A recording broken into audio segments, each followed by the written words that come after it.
윤석열 전 대통령 부부 공천 개입 의혹의 핵심 인물인 명태균 씨가 오늘 오전 9시 50분쯤 서울중앙지검 수사팀이 있는 서울고검청사에 출석했습니다.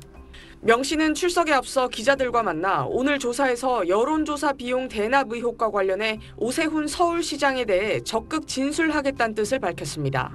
제 사랑하는 아내와 제 여식들에게 씻을 수 없는 상처를 준 오세훈이를 잡으러 차원에서 서울까지 왔습니다. 명 씨는 그러면서 약 7차례에 걸쳐 오 시장과 만난 증거가 있다고 주장했습니다. 명 씨는 또 김건희 여사가 지난해 총선 당시 김상민 전 부장검사 공천에 영향력을 행사했다는 의혹에 관해서도 김 여사가 실제로 의견을 타진한 게 맞다고 말했습니다. 여사가 조국 수사 때 김상민 검사가 고생을 많이 했다. 그 사람 좀 챙겨주라. 이렇게 얘기를 하거든요. 오늘 명 씨와의 대질 조사가 예정된 김영선 전 의원도 오늘 오전 검찰 출석 전 서울고검 앞에서 기자회견을 열고 이 사건의 본질은 회계 담당자였던 강혜경 씨의 횡령 사건이라고 주장했습니다. 강혜경이를 내세워서 퇴임한 대통령 부인인 김건희 여사를 잡으려고 지금 하는 거에 검찰이 휘말려서 김 전 의원이 그동안 김 여사의 공천 개입 등 주요 의혹에 대해선 진술 거부권을 행사해온 만큼 검찰은 김 여사 소환을 앞두고 명 씨와 김 전 의원을 상대로 남은 의혹을 확인하는 절차를 거칠 걸로 보입니다. 검찰은 또 명 씨와 김 전 의원이 지난 2021년 서울시장 보궐선거 전 오세훈 후보와 만난 경위 등 여론조사 비용 대납 의혹에 대해서도 확인할 방침입니다. SBS 이현영입니다.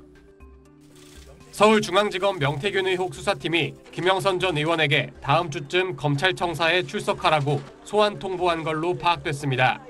김 전 의원은 명태균 씨가 윤석열 전 대통령 부부에게 지난 2022년 보궐선거 당시 공천을 부탁한 인물이면서 여론조사 비용 대납 의혹을 받는 오세훈 서울시장 측에 명 씨를 소개해줬다는 의혹을 받고 있습니다.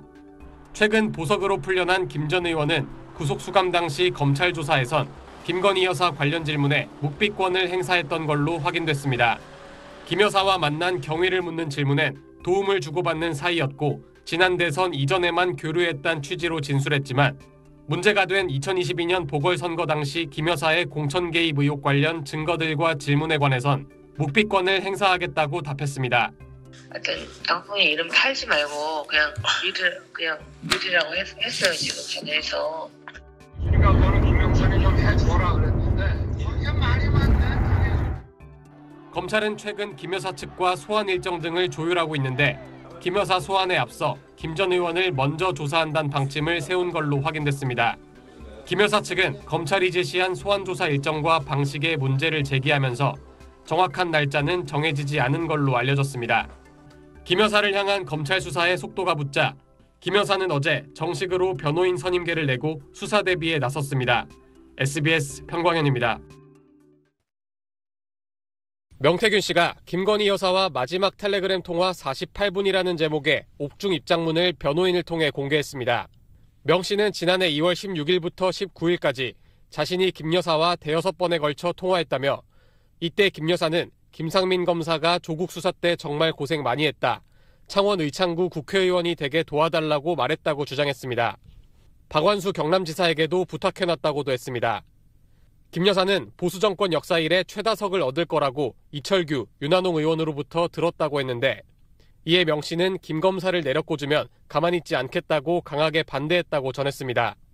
그러면서 총선에서 대승을 거둘 거란 이런 허위 보고 때문에 계엄이 선포된 것 같다는 자신의 생각도 덧붙였습니다. 네, 자, 이 사건은 명태균 씨가 김건희 여사와의 통화 내역을 공개하면서 불거진 사건인데 당시 복기라는 좀 생소한 용어가 등장했었습니다. 네, 그렇습니다. 보통 우리가 속기록 내지는 녹취록이라는 말은 있는데 복기록이라는 단어 굉장히 생소한데요. 말 그대로 자신의 기억을 복기해서 내가 글로 써내려간 것을 복기록이다 이렇게 이해하시면 될 것 같습니다. 명태균 씨는 지금 김상민 전 검사의 이 공천 개입 의혹 관련해서 내가 3일간 5차례에 걸쳐 김건희 여사와 통화를 했고 당시에 통화한 내용이 나는 생생하게 기억이 난다면서 통해서 당시에 통화한 내용을 그대로 복귀해서 어떻게 생각하면 서류로 남겨두었는데요. 이걸 근거로 해서 김건희 여사가 결국 김상민 전 검사의 이 국민의힘 공천 과정에서 개입했다라는 것이 명태균 씨의 주장 내용입니다.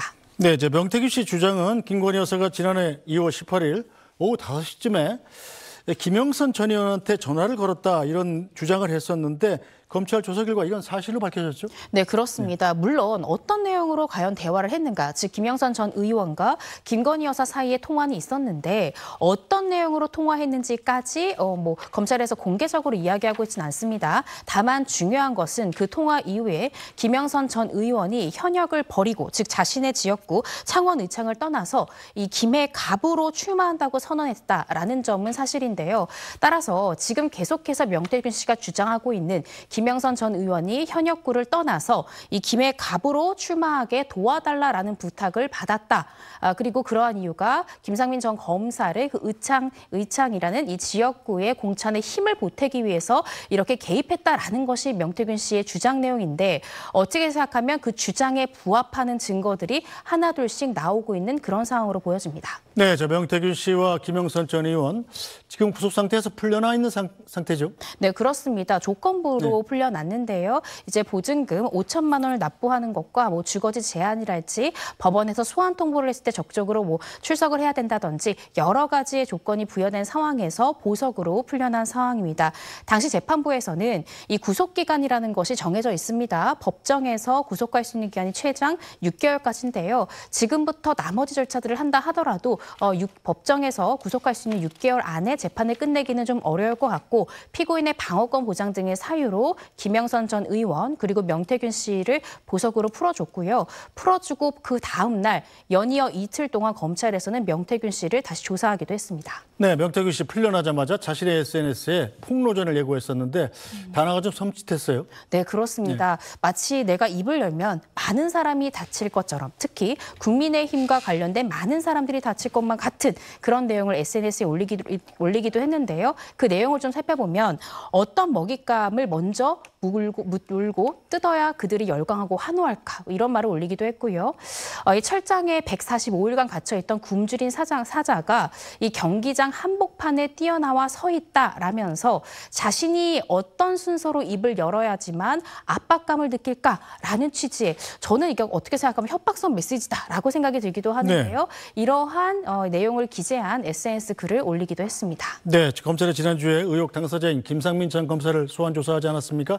일각에서는 이걸 김건희 여사에 대한 전 단계다, 소환 조사에 대한, 이렇게 보고 있던데요. 네, 저도 분명히 전 단계라고 생각이 들고요. 이미 검찰에서는 사실은 몇 달 전부터 김건희 여사에게 조사가 필요하다라는 점을 변호인을 통해서 전달을 해둔 상황입니다.